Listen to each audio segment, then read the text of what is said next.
인생의 마지막 페이지에서 가장 아쉬운 것은 무엇일까? 며칠 전 오랜만에 고등학교 친구들과 저녁 식사를 했습니다.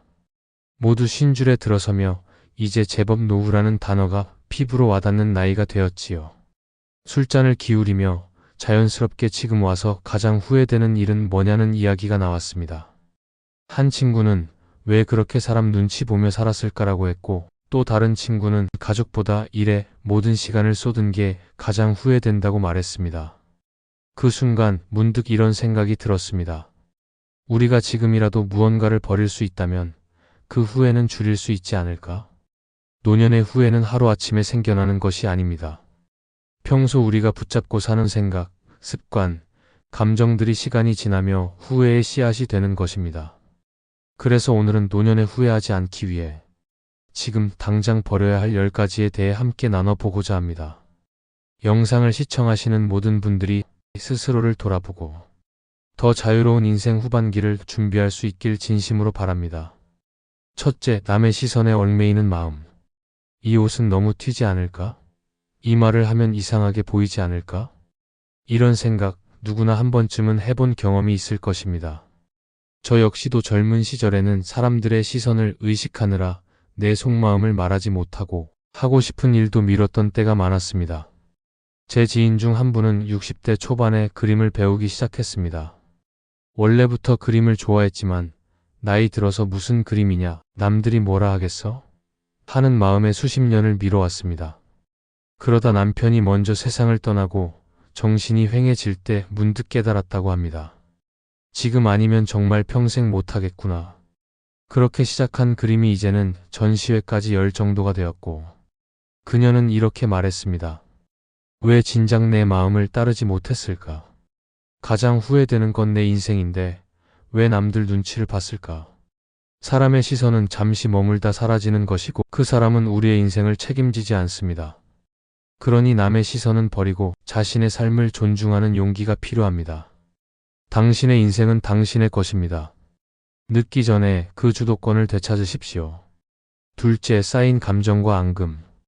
가족끼리도 서운한 일이 생기고 친구 사이에도 오해가 쌓이기 마련입니다.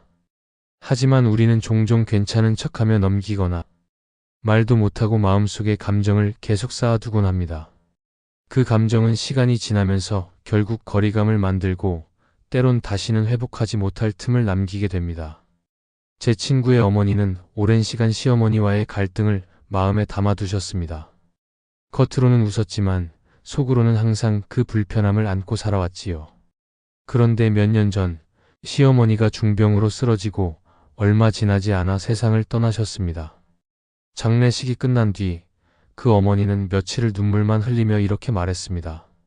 그때 그냥 내 마음을 솔직히 표현하고 미워도 정리하고 살았으면 좋았을걸. 이제는 말할 사람도 없는데. 사람 사이의 감정은 결국 정리되지 않으면 마음의 짐이 됩니다. 그래서 감정을 쌓아두는 습관을 버려야 합니다. 서운하면 말하고 미안하면 사과하고 고맙다면 표현해야 합니다. 노년이 외롭고 공허하지 않으려면 마음을 정리하고 사람을 정리하는 법부터 익혀야 하지요. 셋째, 지나간 과거에 대한 집착.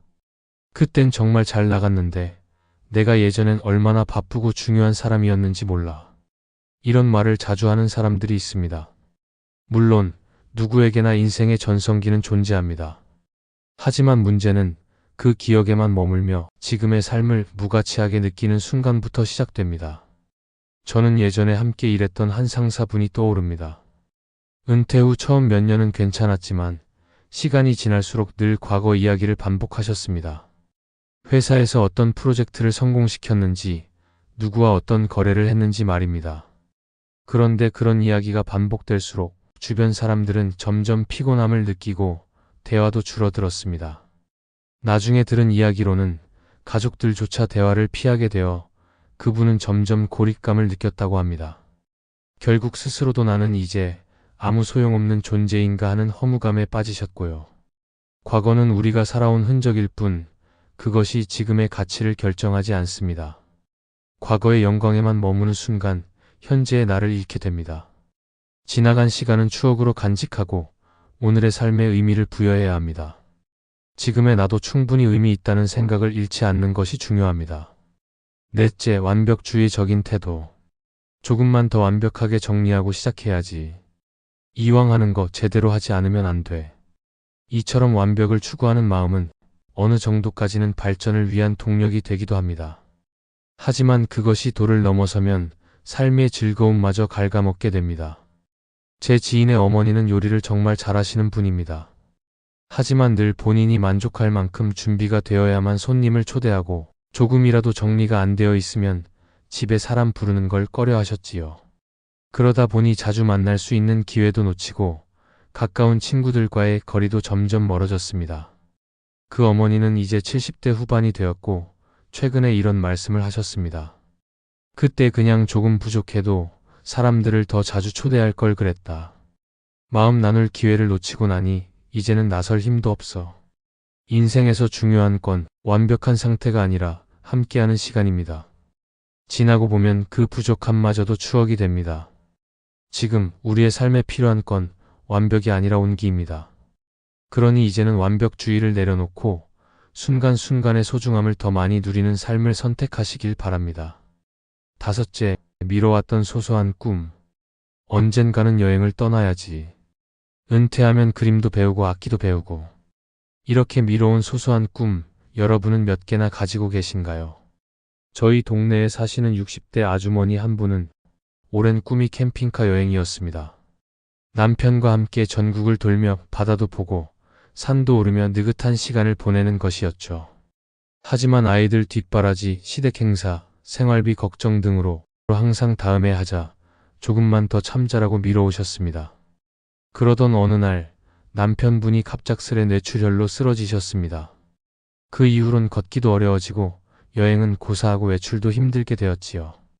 그 아주머니는 제게 이런 이야기를 하셨습니다. 그때 그냥 캠핑카 하나 빌려서라도 한번 다녀왔더라면 이렇게 후회는 안 했을 텐데. 우리는 종종 나중에라는 말에 오늘을 맡깁니다. 하지만 인생에는 보장된 내일이 없습니다. 하고 싶은 일이 있다면 지금 하십시오. 작고 소박한 꿈이라도 실현해보는 경험은 노년을 풍요롭게 만듭니다. 지금 떠나는 여행, 지금 시작하는 취미, 지금 내는 웃음이 결국 삶을 단단하게 채워줍니다. 더 늦기 전에 당신의 꿈을 삶 속으로 초대하십시오. 여섯째, 나를 돌보지 않는 습관. 나중에 좀 여유 생기면 건강 챙기자. 가족이 우선이지, 내 몸은 좀 힘들어도 괜찮아. 많은 사람들이 가족을 위해, 이를 위해 자신을 후순위로 밀어두며 살아갑니다. 특히 부모 세대에서는 내 몸은 뒷전이라는 인식이 자연스럽게 스며든 경우가 많습니다. 하지만 그렇게 방치된 건강은 결국 큰 대가를 치르게 합니다. 제 친구 아버지도 가족을 위해 열심히 일만 하시던 그런 분이셨습니다. 몇 해 전 갑작스럽게 하늘나라로 가시게 되었고요. 그 친구가 얼마 전 술 한잔 하면서 이렇게 말하더군요.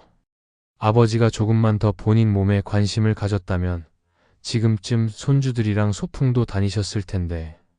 몸과 마음은 오랫동안 무시한다고 해서 그냥 견뎌주는 존재가 아닙니다. 자신을 돌보는 것은 이기적인 일이 아니라 가족과 함께 오래 살기 위한 준비입니다. 더 늦기 전에 스스로를 챙기십시오. 정기적인 건강검진, 가벼운 운동, 좋은 음식, 충분한 수면. 이 모든 것이 결국 삶의 질을 결정짓습니다.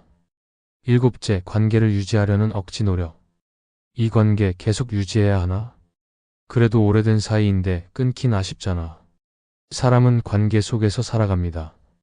하지만 모든 관계가 평생 지속되어야 하는 것은 아닙니다.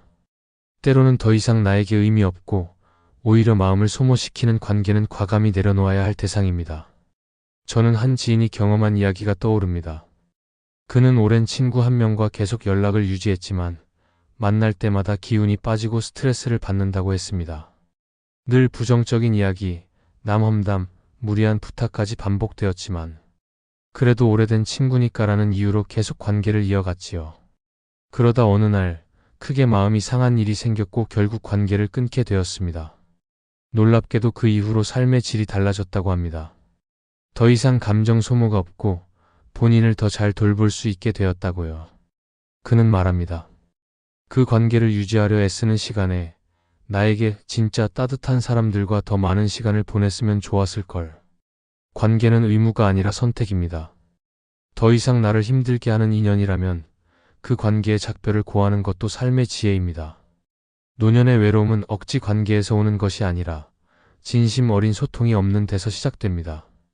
지금부터라도 관계의 무게를 점검해 보십시오. 당신을 있는 그대로 존중해주는 사람들과의 관계가 결국 삶을 따뜻하게 만들어줍니다. 8째, 사소한 일에 예민하게 반응하는 습관. 왜 저 사람이 그런 말을 하지? 저 행동은 나를 무시하는 건가? 이렇게 모든 상황을 곱씹고 사소한 일에 감정이 크게 흔들린 적 있으신가요? 특히 나이가 들수록 예민함이 커지는 경우가 많습니다. 자존감이 낮아지는 시기와 맞물리면 작은 말이나 행동에도 과민 반응을 하게 되고 결국 인간관계에 균열이 생기게 됩니다. 저는 지인의 아버지를 통해 이런 상황을 직접 본 적이 있습니다. 그분은 식사 자리에서 며느리가 휴대폰을 잠깐 보는 것만으로도 기분이 상했고 손주가 인사 없이 지나간 것에도 서운함을 표현하셨습니다. 가족들도 점점 조심스러워지고 결국 대화도 줄어들었습니다. 후에 그 아버지는 이렇게 말씀하셨습니다. 내가 너무 예민하게 군 건 아닌가 싶다. 나도 모르게 나를 중심으로만 생각했더니 가족들도 힘들었겠지. 인생이 여유로워지려면 마음의 유연함이 필요합니다. 모든 말에 의미를 부여하기보다는 때로는 흘려보내고 웃어넘기는 여유가 관계를 부드럽게 합니다. 사소한 감정에 에너지를 소모하기보다는 더 따뜻한 감정에 집중하는 것이 훨씬 건강한 노후를 만드는 길입니다. 9째, 경제적 불안에 사로잡힌 마음. 혹시 모를 일에 대비해야지. 돈이 없으면 아무것도 못해. 물론 노후의 경제적 준비는 중요합니다. 하지만 돈에 대한 불안이 지나치면 삶의 여유와 즐거움까지 앗아가게 됩니다. 문제는 단순한 절약을 넘어 돈을 쓰는데 죄책감을 느끼고 스스로를 자꾸 제한하게 되는 경우입니다. 제 지인의 부모님은 꽤 넉넉한 노후 자금을 마련해 두셨습니다. 하지만 식당에 가서도 가장 저렴한 메뉴만 고르고 여행은 항상 비용 대비 효율을 따지며 포기하셨죠. 그러던 어느 날 건강 문제로 큰 수술을 받게 되었고 예전처럼 이동도 외식도 자유롭지 않게 되었습니다. 그 지인은 말합니다. 부모님이 평생 모은 돈인데 결국 제대로 쓰지도 못하고 병원비로만 나가더라. 그 돈을 미리 조금이라도 본인들 행복에 썼더라면 얼마나 좋았을까. 돈은 삶을 풍요롭게 하기 위한 수단이지 스스로를 가두는 촉새가 되어선 안 됩니다. 불안에 사로잡혀 삶을 소극적으로 만드는 경제관념은 이제 내려놓아야 합니다. 내게 의미 있는 소비, 마음을 풍요롭게 하는 지출은 죄가 아닙니다. 노년에는 그동안의 수고에 대한 보상으로 자신에게 따뜻한 소비를 허락하는 여유가 필요합니다. 10번째, 이미 늦었다는 생각. 이 나이에 뭘 새로 시작해? 지금 와서 무슨 변화가 있겠어? 이 문장은 수많은 가능성을 스스로 막아버리는 문장입니다. 우리는 종종 나이를 이유로 도전과 성장을 멈추려 합니다. 하지만 진짜 늦는 것은 나이가 아니라 도전하지 않는 마음입니다. 60대 중반에 대학을 다시 입학한 여성의 이야기를 들은 적이 있습니다. 오랜 꿈이었던 문학 공부를 위해 입학한 그분은 20대 학생들과 함께 수업을 듣고 토론하며 활기를 되찾았습니다. 물론 처음에는 용기도 필요했고 체력도 부담됐지만 몇 년 후 당당히 졸업장을 손에 쥐었을 때 그분은 말했습니다. 내가 한 일 중 가장 잘한 일이에요. 나는 지금이 인생의 전성기예요. 무엇이든 시작하는데 늦은 시점은 없습니다. 오늘이 가장 젊은 날이고 지금 이 순간부터 얼마든지 새로운 길을 열 수 있습니다. 그동안 미뤄왔던 도전, 배우고 싶었던 취미, 만나고 싶었던 사람, 해보고 싶었던 삶의 방식. 지금이 바로 그 시작점입니다. 지금까지 노년에 후회하지 않으려면 버려야 할 10가지를 정리해 보았습니다. 이 10가지는 단순히 버린다는 의미가 아닙니다. 더 가볍게, 더 단단하게, 더 후회 없이 살아가기 위한 선택입니다. 우리는 모두 언젠가 인생의 마지막 페이지를 마주하게 됩니다. 그 순간, 그래도 참 괜찮은 삶이었다고 말할 수 있기를 바랍니다. 지금 이 순간의 작은 변화가 앞으로의 인생을 훨씬 더 의미 있게 바꿔줄 것입니다. 당신은 늦지 않았고 충분히 소중합니다. 이제 당신만의 온전한 삶을 시작해 보십시오.